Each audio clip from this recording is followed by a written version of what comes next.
ಕರ್ನಾಟಕದಲ್ಲಿ ಹೆಚ್ಚು ಬೆಳೀತಿರುವ ತೋಟಗಾರಿಕಾ ಬೆಳೆಗಳಲ್ಲಿ ಮಾವು ಕೂಡ ಒಂದು. ಇತ್ತೀಚಿನ ದಿನಗಳಲ್ಲಿ ಮಾವು ಹೂಗಳನ್ನು ಬಿಟ್ಟಿರುವಂಥದ್ದನ್ನ ತಾವೆಲ್ಲ ಗಮನಿಸಿರ್ತೀರ. ಈಗ ಮಾವಲ್ಲಿ ಹರ್ಮೋಪ್ರೊಡೈಟ್ ಫ್ಲವರ್ ಅಂತೀವಿ, ಅಂದರೆ ಒಂದೇ ಹೂವಲ್ಲಿ ಅಲ್ಲಿ ಪರಾಗವನ್ನು ಕೊಡುವಂಥ ಅಂಗಾಂಗ ಇರುತ್ತೆ ಮತ್ತು ಶಿಲಾಕಾಗ್ರ ಸ್ಟಿಗ್ಮಾ ಅಂತ ಕರಿತೀವಿ, ಎರಡೂ ಕೂಡ ಒಂದರಲ್ಲೇ ಇರುತ್ತೆ. ಅದನ್ನು ನಾವು ಬೈಸೆಕ್ಷುವಲ್ ಫ್ಲವರ್ ಅಂತ ಕರಿತೀವಿ. ಒಂದೇ ಹೂದಲ್ಲಿ ಗಂಡು ಮತ್ತು ಹೆಣ್ಣಿನ ಅಂಗಾಂಗಗಳು ಇರ್ತವೆ. ಅದಕ್ಕೋಸ್ಕರ ಇದು ಸ್ವಕೀಯ ಪರಾಗಸ್ಪರ್ಶನೂ ಹೆಚ್ಚು ಆಗುತ್ತೆ. ಆದರೆ ಜೇನುಹುಳುಗಳು ಮತ್ತು ದುಂಬಿಗಳ ಒಂದು ವೀಕ್ಷಣೆಯಿಂದ ಅವುಗಳು ಬಂದು ಪರಾಗ ಮತ್ತು ಇದು ಮಕರಂದವನ್ನು ಸಂಗ್ರಹಣೆ ಮಾಡೋದ್ರಿಂದ ಹೆಚ್ಚು ಪರಾಕೀಯ ಪರಾಗಸ್ಪರ್ಶದ ಮುಖಾಂತರ ಇಳುವರಿ ಜಾಸ್ತಿ ಆಗುತ್ತೆ. ಮತ್ತು ನಮಗೆ ಈ ನಮ್ಮ ಮಾವಿನ ಹೂವು ಸುಮಾರು 20-30 ದಿವಸದವರೆಗೂ ಇನ್ನೂ ಹೆಚ್ಚು ದಿನಗಳು ಕೂಡ ಇದು ನಮಗೆ ಹೂವುಗಳು ಹರಳಿರೋವಂಥದ್ದು ನಾವು ಗಮನಿಸ್ಬೋದು.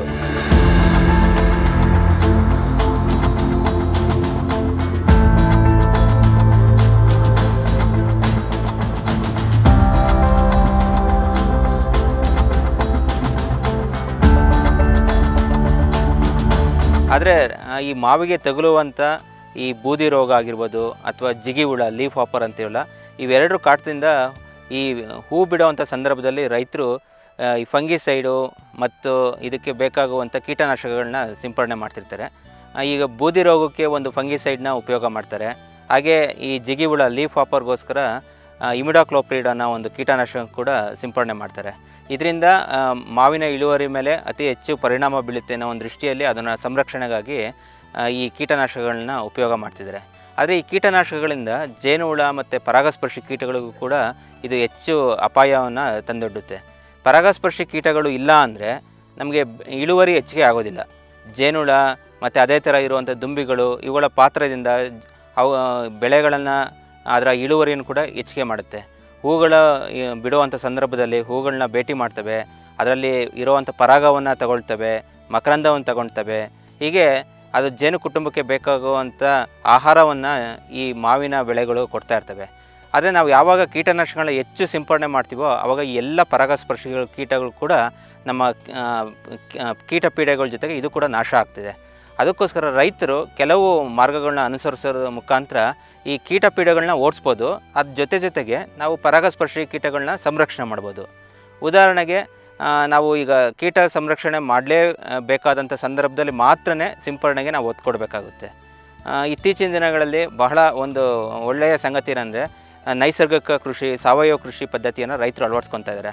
ಇದರಲ್ಲಿ ನಮ್ಮ ಪರಾಗಸ್ಪರ್ಶಿ ಕೀಟಗಳನ್ನ ಸಂರಕ್ಷಣೆ ಮಾಡೋದಂಥ ಒಂದು ದಿಟ್ಟ ಹೆಜ್ಜೆಯನ್ನು ಕೂಡ ಆಗಿದೆ.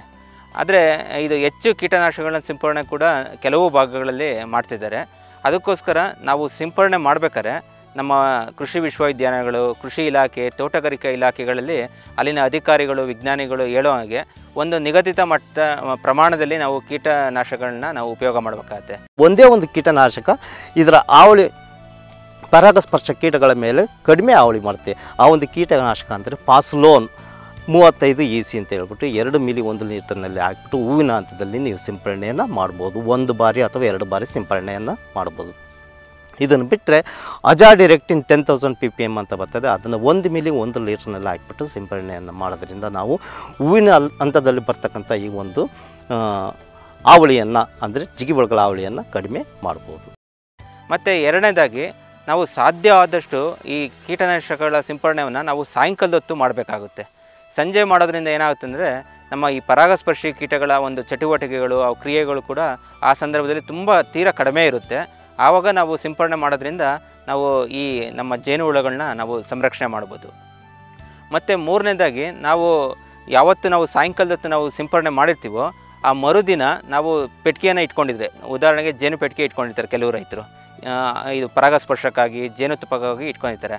ಅಂಥ ಒಂದು ಸಂದರ್ಭದಲ್ಲಿ ನಾವು ಮರುದಿನ ಅಂದರೆ ಕೀಟನಾಶಕ ಸಿಂಪಡಣೆ ಮಾಡಿ ಮರುದಿನ ನಾವು ಅವಾಗೇನು ಮಾಡಬೇಕಾತಂದರೆ ಅವನ್ನ ಕೂಡಾಕಬೇಕಾಗುತ್ತೆ. ಜೇನುಹುಳುಗಳನ್ನ ಒಂದು ಮುಖ್ಯ ದ್ವಾರ ಇರುತ್ತೆ, ಆ ದ್ವಾರಕ್ಕೆ ನಾವು ಒಂದಷ್ಟು ಬಟ್ಟೆನ ಇಡೋದ್ರಿಂದ ನಾವು ಕೂಡಾಕ್ಬೋದು. ಒಂದು ಅರ್ಧ ದಿನ ಅಷ್ಟು ಕೂಡಾಕ್ತಾರೆ ನಾವು. ಅಷ್ಟರೊಳಗೆ ನಾವು ಇದು ಇಂದು ದಿನ ಕೀಟನಾಶಕಗಳನ್ನ ಸಿಂಪಡಣೆ ಮಾಡ್ತೀವೋ ಅದರ ಪ್ರಮಾಣ ತಗ್ಗಿರುತ್ತೆ ಮತ್ತು ಅವುಗಳು ಅಷ್ಟೊಂದು ಹಾನಿಕಾರಿ ಆಗೋದಿಲ್ಲ. ಸೊ ಇದೊಂದು ಮಾರ್ಗವನ್ನು ನಾವು ಅನುಸರಿಸ್ಬೇಕಾಗತ್ತೆ. ಮತ್ತು ನಾಲ್ಕನೇದಾಗಿ ನಾವು ಈ ನಮ್ಮ ಕೂಲಿ ಆಳುಗಳ ಸಮಸ್ಯೆ ಇರುತ್ತೆ. ನಾವು ಬೆಳಗ್ಗೆ ಹೊತ್ತೇ ನಾವು ಸಿಂಪಡಣೆ ಮಾಡಬೇಕು ಅನ್ನೋ ಒಂದು ಪರಿಸ್ಥಿತಿಯನ್ನು ಕೂಡ ಅನೇಕ ಕಡೆ ನಾವು ಗಮನಿಸಿದ್ದೀವಿ. ಇಂಥ ಸಂದರ್ಭದಲ್ಲಿ ನೀವು ಯಾವಾಗ ಕೀಟನಾಶಕಗಳ ಸಿಂಪಡಣೆ ಮಾಡ್ತೀವಿ ಅಂತೇಳಿ ನೀವು ಒಂದು ಸಲ ನೀವು ಯೋಜನೆಯನ್ನು ಹಾಕೊಂಡಾಗ ನೀವು ತಕ್ಷಣ ಇಂದು ದಿನ ಅಂದರೆ ಸಾಯಂಕಾಲದ ಸಮಯದಲ್ಲಿ ಜೇನು ಪೆಟ್ಟಿಗೆಗಳನ್ನು ಆ ಜಾಗದಿಂದ ಬೇರೆ ಜಾಗಕ್ಕೆ ಒಂದು ಕಿಲೋಮೀಟ್ರ್ ದೂರಕ್ಕೆ ನೀವು ತಗೊಂಡೋಗಿ ನಿಮ್ಮ ಸ್ನೇಹಿತರು ಅಥವಾ ನಿಮ್ಮ ಹಿತೈಷಿಗಳು ಸಂಬಂಧಿಗಳ ಒಂದು ತೋಟಗಳಲ್ಲಿ ನೀವು ಇಡಬೇಕಾಗತ್ತೆ.